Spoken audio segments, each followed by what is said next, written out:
Praise the Lord. யாக்கோபு 2 அதிகாரம் 20 வசனம். James chapter 2 and verse 20. வீணான மனுஷனே, கிரியை இல்லாத விசுவாசம் செத்ததென்று நீ அறிய வேண்டுமோ.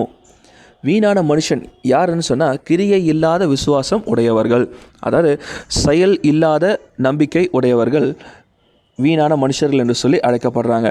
நம்ம கடவுள் இடத்துல அநேக ஜபங்களை செய்கிறோம், அநேக விண்ணப்பங்களை கேட்குறோம். எத்தனை பேர் அதை கடவுள் கொடுப்பார் என்று நிச்சயத்தோடு கூட இருக்கிறோம் அப்படின்னு சொன்னால், நிச்சயமாய் நம்மை நாமே அதை இன்றைக்கி ஆராய்ந்து பார்க்க வேண்டும். ஏன்னா ஒருத்தரை நம்புகிறோன்னு சொன்னால் முழுமையாக நம்பணும், இல்லைனா அது உண்மையான நம்பிக்கையே இல்லை. ஒருத்தரை நம்பிட்டா அவங்கள சந்தேகப்படக்கூடாது, சந்தேகப்பட்டால் அவங்கள நம்பவே கூடாது. இதில் நம்ம தெளிவாக இருக்கிறோம் என்று சொன்னால் நிச்சயமாய் நம்முடைய விசுவாசத்தில் உறுதிப்பட்டவர்களாக இருப்போம்.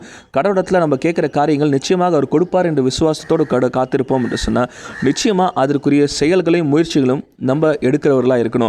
சிம்பிளான உதாரணம் சொல்கிறேன். நம்ம கார் வாங்கணும்னு சொல்லி கடவுளே எனக்கு எப்படியாவது ஒரு கார் கொடுங்கன்னு சொல்லி ரொம்ப நாள் ஜெபித்துக்கொண்டே இருக்கிறோம்.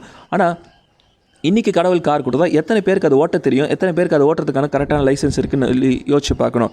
ஏன்னா கடவுளத்தில் நான் கார் கேட்டிருக்கேன், அவர் ஒரு வேலை கொடுத்துட்டாரு அப்படின்னா நான் ஓட்ட கற்றுட்டு லைசன்ஸ் எடுத்துகிட்டு நான் அதை என்ஜாய் பண்ணுறேன்னு சொன்னால் அது கிரியை இல்லாத ஒரு விசுவாசம் இல்லை. கடவுள்கிட்ட நான் கார் கேட்டிருக்கேன், நிச்சயமாக எனக்கு அவர் கொடுப்பாருன்ற முழு விசுவாசமும் நம்பிக்கையும் யாருக்கு இருக்கோ அவங்க அந்த கார் வரத்துக்குள்ளே நான் எப்படியாவது ஆயத்தப்பட்டு நான் டிரைவிங் கிளாஸ் போய் கற்றுக்கிட்டு லைசன்ஸ் எடுக்கணும் முயற்சி எடுத்து ஆயத்தத்தோடு கூட ரெடியாக இருக்கிறாங்கன்னு சொன்னால் அதுதான் கிரியை உள்ள விசுவாசம்.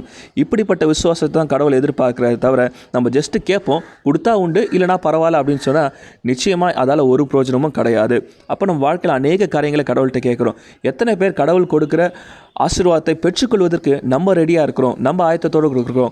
ஒருவேளை அவர் இந்த ஆசீர்வாதத்தை நம்ம கேட்குறோம், அதை நம்ம பெற்றுக்கொள்ளும் போது நம்ம அடையும் போது அதை அனுபவிப்பதற்கு நம்ம முயற்சிகளை எடுத்திருக்கிறோமா, நம்ம தயாராக இருக்கிறோமா என்று சொல்லி நம்மை நாமே ஆராய்ந்து பார்ப்போம் என்று சொன்னால் நிச்சயமாய் நம்ம வாழ்க்கையில் தடைப்பட்ட அநேக ஆசீர்வாதங்களையும் நம்ம சுலபமாய் நம்முடைய விசுவாசத்தின் மூலமாய் நம்முடைய விசுவாசத்தின் கிரியைகள் மூலமாக பெற்றுக்கொள்ள முடியும். எனவே இந்த புது வருஷம் தொடங்கும் போது இன்றைக்கி கடைசி நாள் என்று சொன்னால் நிச்சயமாக அது ஒரு வருத்தம் தான். ஆனால் எந்த ஒரு முடிவும் ஒரு புதிய ஆரம்பத்திற்கான வழி. அப்போது நாளையிலேருந்து புது வருஷம் தொடங்க போகுது. இந்த வருஷம் உள்ள நம்ம எத்தனையோ வசனங்களை கேட்டோம், எவ்வளோ காரியங்களை சொன்னோம். எத்தனை வசனங்களை எத்தனை கடவுளோட கட்டளைகளை நம்ம ஃபாலோ பண்ண ஆரம்பிச்சிருக்கோன்னு சொல்லி நம்ம ஆராய்ந்து பார்ப்போம் என்று சொன்னால் நிச்சயமாக ஒரு வார்த்தையை கேட்டு எப்போ அதை நம்ம செயல்படுத்த ஆரம்பிக்கிறோமோ அப்போ தான் கடவுளுடைய நீதியின்படி நடக்க ஆரம்பிக்கிறோன்னு அர்த்தம். அப்போ தான் அவர் மீது வைத்திருக்கிற அன்பை வெளிப்படுத்துகிறோன்னு அர்த்தம். யார் ஒருத்தர் அவருடைய அன்பிற்கு பிரியமாய் நடந்து கொள்கிறார்களோ அவங்களுடைய ஜபம் உறுதியாக இருக்கும் என்று சொன்னால், அவங்களுடைய விசுவாசம் கடவுள் மீது முழுமையாக இருக்கும் என்று சொன்னால் நிச்சயமாய் அவர்கள் ஆசீர்வதிக்கப்பட்டவர்களாக இருப்பாங்க. எனவே கிரியை இல்லாத விசுவாசத்தை உடையவர் அல்ல. நம்ம விசுவாசிக்கிற காரியம் நிச்சயமாய் நடக்கும் என்று சொல்லி நம்முடைய முயற்சிகளும் நம்முடைய தகுதியும் நம்ம பெற்றுக்கொள்வோம் என்று சொல்லி நம்ம ஆயத்தத்தோடு கூட காத்து கொண்டிருப்போம் என்று சொன்னால் நிச்சயமாய் ஆசீர்வதிக்கப்பட்டவர்களாக இருப்போம். Thank you and God bless you.